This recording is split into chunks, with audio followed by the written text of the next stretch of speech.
Have you ever looked back on a time in your life and thought, what the hell was I thinking? Hey friends, I'm Angie, and I'm glad you're here. In this video, I'm unpacking 5 bad choices, 5 failures I've made in my life. And as messy as those were, I'm thankful for them because they taught me valuable nuggets of wisdom. And now I'm passing along those little nuggets to you because we are all here to grow and learn from each other. So grab your favorite drink, get comfy, and let's talk about all the bad choices I made in life. Also, don't forget to hit that subscribe button because I just have so much more to confess. Okay, let's dive right in. 1. Not unleashing in my 20s. If I had to do it all over again, though, I would have stayed single and free in my 20s. Right now, both my kids are in their late 20s, and I joke with them that this is the adult starter decade. This is a time when you can still get away with being wild and crazy, figure things out, make mistakes, experience and explore with no attachments, no baggage. You have complete freedom. Yes, I'm going to go ahead and say this, but it's absolutely okay to put off going to college. This idea that you have to go to college straight after high school, it's outdated. In fact, for many careers, college is overrated or even unnecessary. But that's a whole nother conversation. Here's the thing. In your 20s, you're a brand new adult. So go out and live your best life before you have to settle down. Try out new things, have fun, but stay safe. Your 20s are often painted as the decade where you're expected to figure it all out. Your career, your relationships, your finances, where you're going in life. But it should also be a time for exploration, self-discovery, and trial and error. It's the one decade where you have just enough independence to make your own choices, but still enough flexibility to change course without major consequences. You can get away with a lot, and I would argue that you shouldn't be bogged down with stress right now. Take this decade to just learn about who you are. Try out different jobs. Be a traveling nomad. Start a business. Create some art. Volunteer. Explore. Take this time to figure out your passions. Postponing college, for example, doesn't mean you're falling behind. It can mean you're waiting until you know exactly what you want to pursue in life rather than jumping in just to please others or rack up a huge amount of debt without a clear purpose. Taking the time to explore different paths while you're in your 20s is actually a positive thing. It builds emotional resilience, creativity, and you get that real world experience. You gather stories, skills, and self knowledge that no classroom can teach. This period is more about becoming than arriving. And when you do choose to commit, whether it be college, a career, or a relationship, you'll do it with more clarity and confidence because you took the time to understand yourself first. I truly believe that by doing this, you set the foundation for a more fulfilling, enriching life in your 30s and beyond. Number 2, getting married too soon. Okay, by 21, I was engaged, and by 23, I was married. And looking back, I was in love with the idea of getting married, but emotionally, I wasn't ready. Did I love him? Yes, but it wasn't deep, deep love. It was more of a friend type of love. He did his own thing and I did my own thing. And it was like more or less being glorified roommates. We had no idea how marriage should have been. And I remember at one point when money was tight, he wanted one of his friends to move in with us and help pay rent. And I thought, wow, you just really don't want us to bond at all. It was always all about money to him.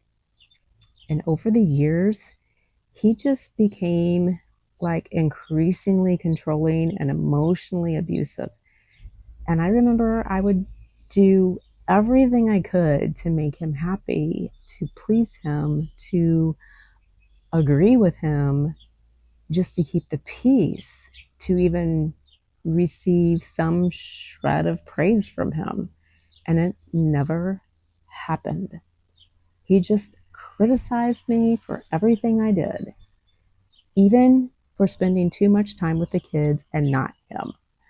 And we could never go out because he was insecure and he would actually make a scene if he thought another guy was looking at me. So after 20 years, I was done. I was over all of it. And it's weird because now, years after the divorce, now that we're both married to other people, we get along just fine. In hindsight, I wish I'd waited to get married until I was at least 30 with a steady career and some real life experience behind me and a much clearer head on my shoulders. Marriage isn't for everyone, but if you choose it, it should rest on a foundation of love, but also communication, trust, and patience. And if any of those areas are lacking, a marriage will have problems. And it was actually both our faults. It was his lack of patience and trust, and my lack of knowing how to communicate my feelings. Number 3, comparing my life to others or believing everything I read on social media. I've been so guilty of this. I would get on social media and catch myself comparing my life to someone else's, their perfect life and amazing adventures, and it would make me feel inadequate, even jealous. By the way, I talk about this in my jealousy video. You can check it out here. Social media is a poison. It's an obsession that can be just as strong as any other type of addiction. I know people who live on Facebook, and sadly, that's the highlight of their entire life. Something that helps is to realize that people only post a fraction of their life on social media. And anyone's real life is not as perfect and amazing as they make it up to be, right? We have no idea what anyone else goes through on a day-to-day basis. So comparing ourselves like that messes with your confidence. It distracts you from your own goals and it steals your joy. And if you're not careful, it can even lead to anxiety and depression because when you poison your mind with all that crap, you diminish yourself and start believing that you are not enough. But here's the truth. Your journey is your own. Everyone's timing is different.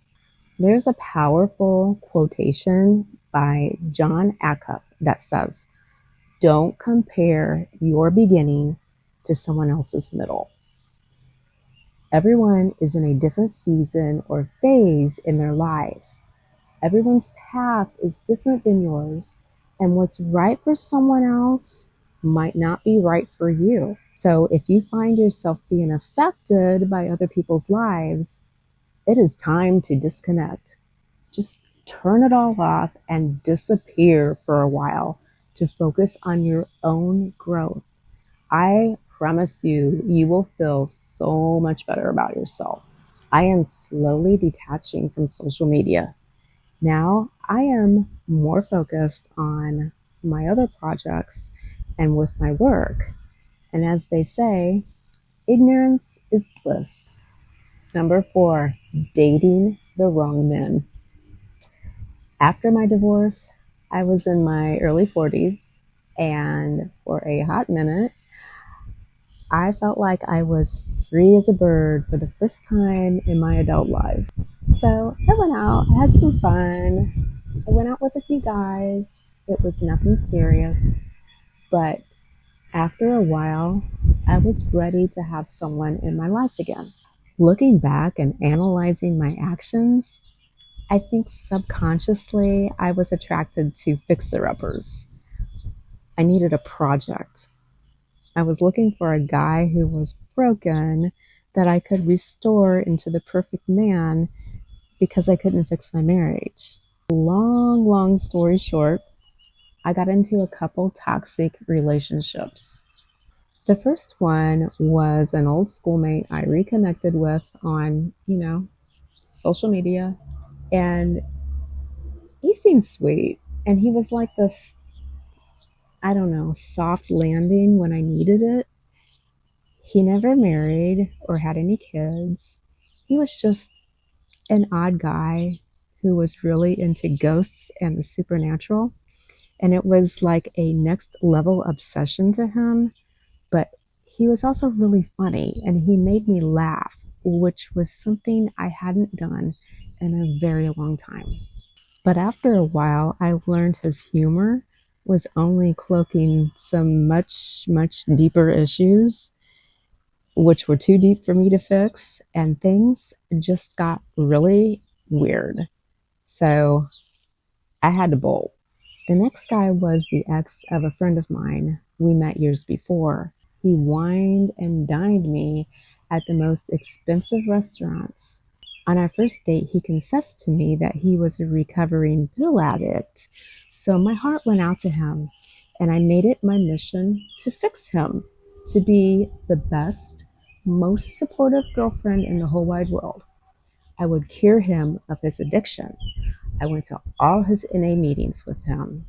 I took care of him, and I moved him in with me, which was a huge mistake. I paid all the bills. He paid for dinner. I gained 10 pounds. He liked to be the life of the party. So every weekend, we would be at a club watching certain bands play so he could mingle. I didn't see the signs, all the signs. He started drinking again. Mind you, in NA, they want you to give up everything. Alcohol, weed, all drugs, all pills, everything. His job sucked, and he had absolutely no motivation. He wanted to go see my grandma a lot. And again, I still had on those rose-colored lens because I did not see what was happening. I was just happy that he loved my grandma as much as I did. But as soon as we would arrive at her house, he would make this beeline to the bathroom and stay in there for like 10 minutes or longer. And each time, I just think I just was so immersed in conversation. I really didn't pay attention to it. And then I would just forget about it. Anyway, I'll try to make this short. He ended up staying in the hospital for a week with a heart condition. And mind you, this was during COVID, so I wasn't allowed to visit him. And I felt really bad about that. So I remember rearranging the furniture and painting the walls to cheer him up when he came home. And when I picked him up, he was agitated and rude. And he said he had to go see my grandma. And I'm like, are you nuts? I couldn't figure out why my grandma was on his mind after spending a week in the hospital. So I told him, no, you need to rest.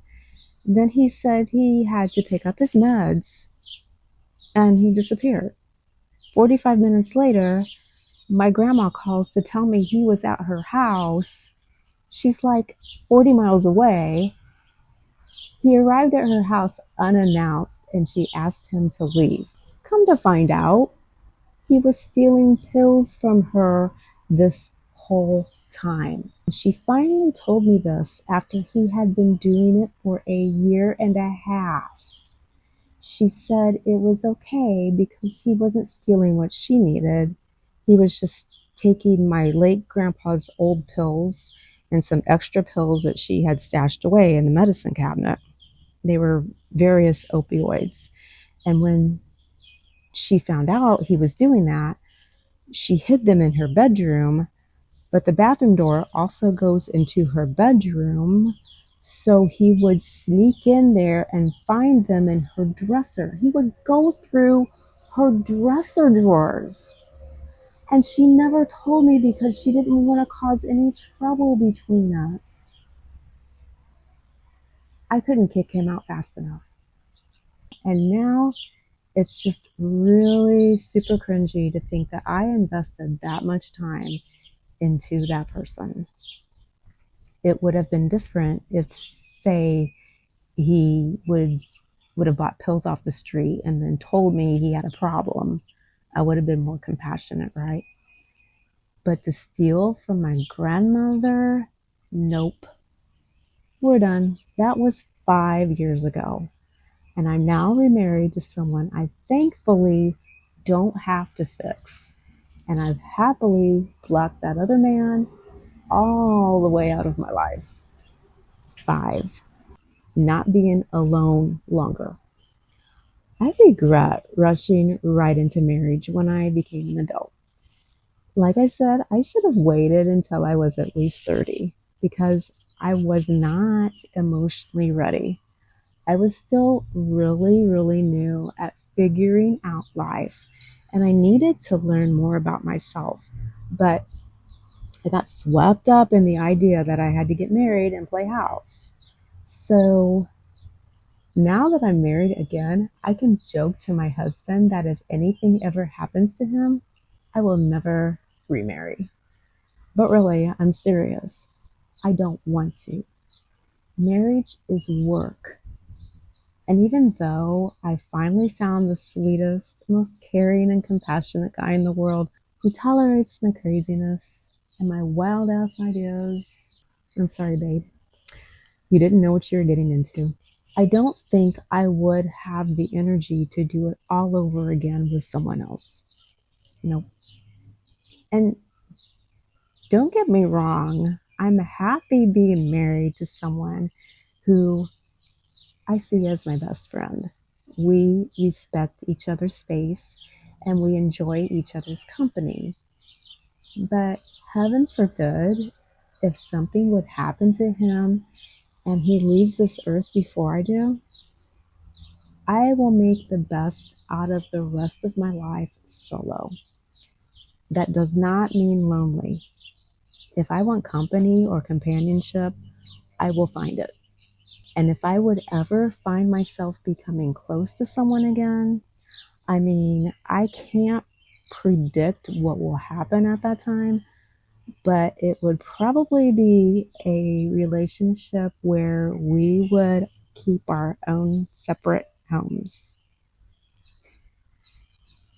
It's really amazing how much you can learn about yourself just spending a good amount of time alone with your own thoughts.